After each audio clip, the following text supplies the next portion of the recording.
같은 구덩이에 두 번 빠지지 마라. 내담자는 나를 만나자마자 어릴 적 함께 살던 사촌 오빠에게 성적 학대를 당한 경험을 털어놓으면서 몹시 슬퍼하며 울먹였다. 학대를 당한 시점에 몇 살이었냐고 묻자 4살이라고 대답했다. 그리고 가해자가 자기보다 훨씬 크고 힘이 세고 나이가 많았다고 묘사했다. 이야기를 듣는 동안 나는 그녀의 묘사에 상응하는 가해자의 모습을 상상했다. 10대 후반이나 20대 초반의 흉악하고 가학적인 범죄자가 그려졌다. 나는 그녀와 가해자의 나이 차이가 어떻게 되느냐고 물었다. 그러자 그녀는 2살요. 나보다 2살 많았어요. 라고 대답했다.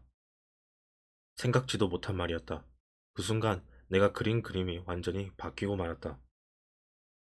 나는 그녀에게 내가 상상한 것을 말했다. 그녀의 이야기를 들으면서 내가 어떻게 추정하고 있었는지를 알려주고 싶었다. 나는 이렇게 말했다. 자, 이제 당신은 다 컸습니다. 성인이 된 지도 꽤 되었죠. 그런데 당신은 이야기를 할 때 그 일을 겪었던 4살 때와 같은 방식으로 하고 있어요. 그때와 비슷한 감정에 사로잡혀서 말이죠. 당신은 사촌 오빠를 당신보다 훨씬 크고 힘이 세고 나이 많은 사람으로 기억하고 있어요. 물론 6살이면 당신이 산 나이의 절반이 더 많은 나이죠. 어린아이의 관점에서 보면 어른과 비슷할 수도 있어요. 하지만 사촌 오빠는 6살이었고 당신과 거의 똑같은 나이였어요. 그러니 그때 일을 다르게 생각해보면 어떨까요? 우선 지금 당신이 알고 있는 6살짜리 아이들을 떠올려 보세요. 아이들은 당연히 서툴고 미숙하겠죠. 그리고 잘못을 저질렀더라도 성인처럼 자기 행동에 책임을 질 수도 없어요. 당신에게 일어난 일이 심각하지 않다는 게 아닙니다. 당신이 느끼는 슬프고 억울한 감정을 일심하는 것도 아니에요. 다만 당신이 지금 알고 있는 두 아이에게 그런 일이 벌어졌다고 가정하고 그 상황을 다시 생각해 보라는 겁니다. 아이들은 호기심이 많죠. 의사놀이를 하곤 해요. 주위에서 어른들이 관심을 기울이지 않으면 그런 게임은 쉽게 선을 넘을 수 있습니다. 당신을 학대한 존재가 한 성인을 강간할 때처럼 엄청나게 강하고 악의적인 힘이 아니었다고 생각할 수도 있지 않겠어요? 어쩌면 당신과 사촌 오빠는 단지 어른에게 적절한 관리를 받지 못한 아이들이었다고 말입니다. 어릴 적 경험에 대한 그녀의 기억은 성인이 되는 동안에도 크게 변하지 않았다. 그녀는 어른으로 인지되는 손 윗사람에게 무기력하게 당한 4살짜리 아이의 공포를 여전히 경험하고 있었다. 하지만 27살이 된 그녀의 자아는 그 기억을 업데이트할 필요가 있었다. 그런 취급을 조금이라도 당할 위험은 사라진 지 오래였다. 과연 과거의 사건을 재구성하자 큰 위로가 밀려왔다. 이제 내담자는 그 일을 어른들의 관심 밖에서 얼마든지 일어날 수 있는 호기심의 결과로 여길 수 있었다. 그러자 사촌 오빠, 그 상황, 자기 자신을 보는 눈이 달라졌다. 그녀는 그 사건을 어른의 관점에서 볼 수 있었다. 더 이상 사촌 오빠를 힘세고 악의적인 가해자로 자기 자신을 그런 힘에 무기력하게 당하는 피해자로 보지 않게 되었다. 과거의 공포에 자발적으로 맞서고 트라우마가 훨씬 적은 인과적 설명을 발견하자 마침내 그 기억과 관련된 공포와 수치심에서 빠르게 벗어날 수 있었다. 이 모든 변화가 상담 한 번으로 이루어졌다.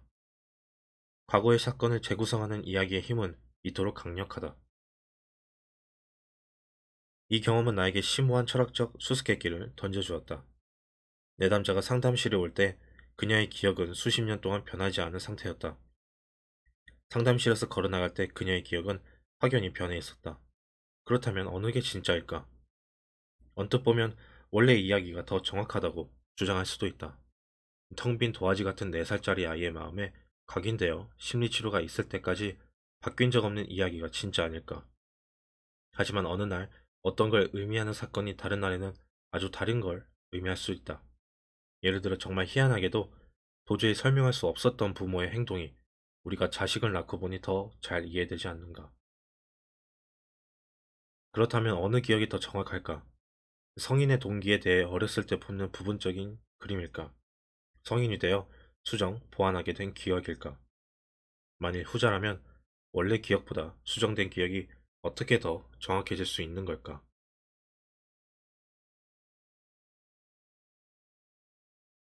귀신에 홀리다. 과거를 기억해냄으로써 자기 자신을 변화시킨 내담자는 또 있었다. 그의 기억은 알 수 없는 이유로 훨씬 더 철저히 가려져 있어서 기억해내기까지 오랜 시간이 걸렸으며 그 과정에서 보기 드문 놀라운 사실들을 발견할 수 있었다. 젊은 동성애자이고 아프리카계 미국인인 그는 이해할 수 없는 몸과 마음의 증상들로 고생하고 있었다. 최근에 그는 조현병 진단을 받았는데 젊은이를 병원에 데리고 간 그의 이모는 검사 시간이 너무 짧았다며 조카를 다시 진찰해달라고 내 상담실로 데리고 왔다. 우리는 단둘이 만났다.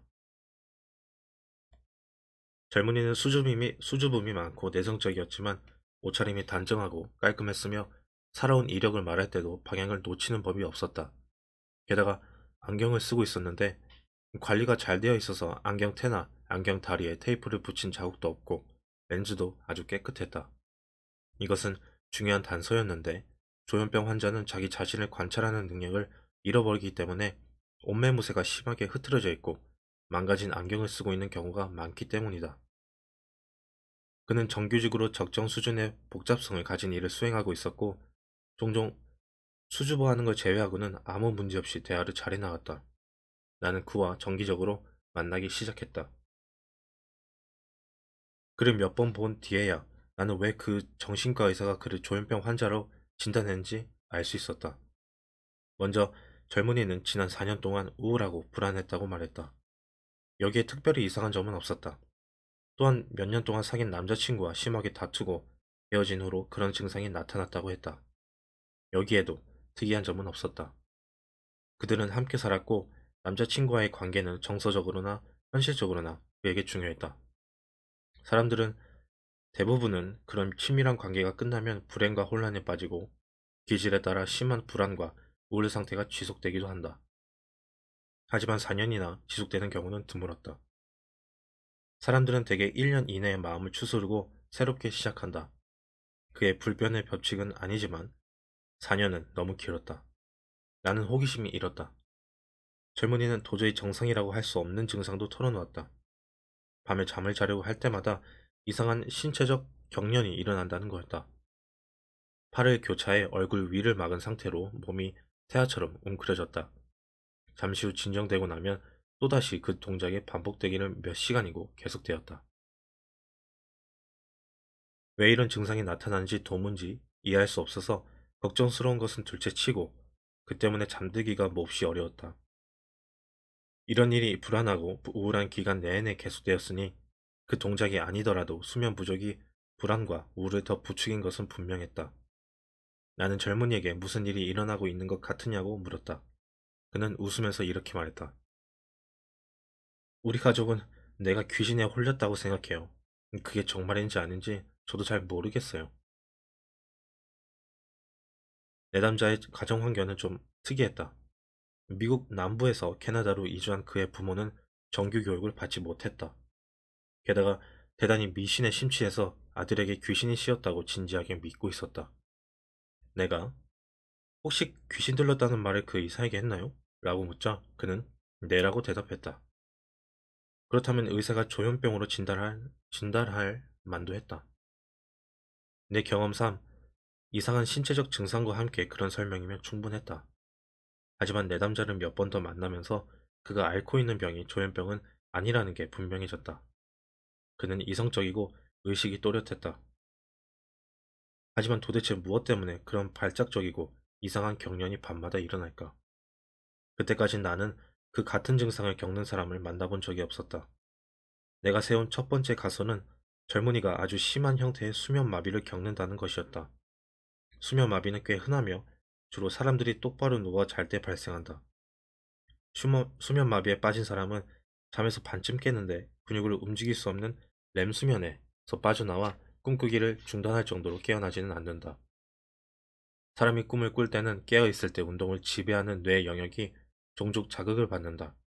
그래서 꿈꾸는 동안에 주위를 돌아다니는 것처럼 느낀다. 하지만 실제로 돌아다니지는 않는데 신경화학적 기제가 수익은 조직에 생리적 스위치를 꺼놓기 때문이다. 그렇지 않으면 침대에서 빠져나와 꿈에서처럼 행동하다 다칠 수 있다.